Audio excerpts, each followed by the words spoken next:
کشمیر اپنے حسن و جمال کے لیے دنیا بھر میں مشہور تو ہے ہی، وادی کشمیر کئی وجوہات کی بنا پر بھی اپنی ایک الگ پہچان بنائے ہوئے ہے۔ کانگڑی بھی یہاں کی تہذیب کا اہم حصہ ہے۔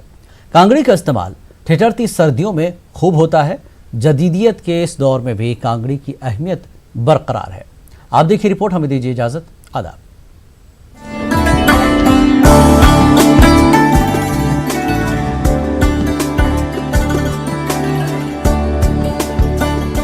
کانگڑی وادی کشمیر کی ثقافت کا ایک اہم حصہ ہے۔ امیر ہو یا غریب، ہر گھر میں کانگڑی کا ہونا لازمی ہے۔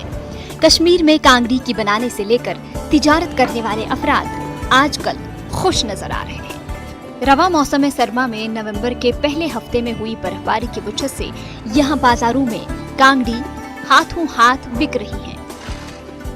اس بار بہت ڈیمانڈ رہی کانگڑی میں، بہت جو برف پہلے پڑی ہے یہاں پہ پہلے ہی، تو اس لیے یہاں پہ بہت کانگڑیوں کا ڈیمانڈ ہوا، اس لیے بہت مال یہاں پہ آیا ہے۔ بانڈی پورہ کا بھی، سرار کا بھی، اسلام آباد کا بھی، بہت جگہوں سے آتا ہے مال۔ زیادہ ڈیمانڈ تو بانڈی پورہ اور سرار کے کانگڑی ہے، بس ان دونوں میں زیادہ ڈیمانڈ ہے، اور اسلام آباد میں کم ڈیمانڈ ہے۔ اور وہ اسلام آباد میں اس لیے کم ڈیمانڈ ہے، وہاں سستا مال آتا ہے، جو ہم یہاں غریبوں میں وہ سستا مال چلتا ہے۔ بانڈی پورہ مال مہنگا ہوتا ہے اور سرار کا مال بھی بہت مہنگا ہوتا ہے، اس لیے سرار اور بانڈی پورہ مشہور مال ہے۔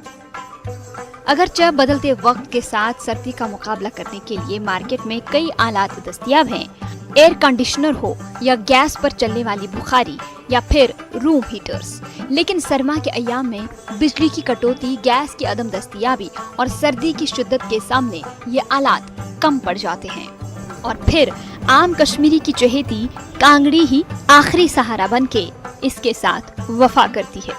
کانگڑی گھر کے ساتھ ساتھ گھر کے باہر بھی استعمال کی جا سکتی ہے۔ زمانے سے آیا ہے ہم لوگ کانگڑی لیتے ہوئے، تو کانگڑی ہے یہ کشمیر کا پرانا رواج بھی ہے، دوسرے اس کے ساتھ ساتھ وہ سرد سے بچتی ہے۔ لائف تو بہت اچھی ہے یہاں کشمیر میں، یہ تو کانگڑی ہے، یہ تو ہمارے لیے بہت اچھی ہے، سردی سے بچتے ہیں ہم تو۔ جب تک ہم کانگڑی نہیں لگاتے ہیں تب ہم نہیں بچتے ہیں۔ کشمیر میں کانگڑی کئی علاقوں میں بنائی جاتی ہے، لیکن شرار شریف کی کانگڑی سب سے زیادہ مقبول ہے۔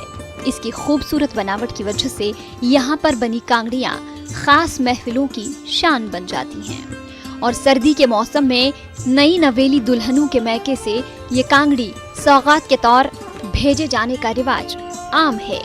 شرار شریف کے بعد بانڈی پورہ کی مضبوط کانگڑی کا نمبر آتا ہے۔ مضبوطی اور بناوٹ کی وجہ سے اچھے دام دے کر لوگ انہیں خریدتے ہیں۔ بانڈی پورہ کی ہوتی ہے 300 روپیہ ریٹ ایک سائز، اور دوسری ہوتی ہے 250 کی، اور سرار کی ہوتی ہے 220، 250، 350، 400۔ وہ سرار کا مال ہوتا ہے۔ جو اسلام آباد کا مال ہے وہ ہوتا ہے 150، 160، 170۔ اس لیے یہ الگ الگ ریٹ ہوتا ہے، الگ الگ جو جس گاؤں سے آتا ہے ان کے الگ الگ ریٹ ہوتی ہے۔ جو چار کا مال ہے وہ بہت مہنگا بنتا ہے، کیونکہ اس میں ٹائم لگتا ہے بنا۔ کشمیر کے لوگ ملک اور ملک کے باہر تجارت اور دیگر وجوہات کے لیے رخ کرتے ہیں، جس کی وجہ سے یہاں کی طرز زندگی میں گزشتہ کئی سالوں سے کچھ حد تک بدلاؤ آیا ہے۔ روایتی فیرن کا چلن کم ہو گیا ہے، لوگ زیادہ تر جیکٹس وغیرہ کا استعمال کرتے ہیں۔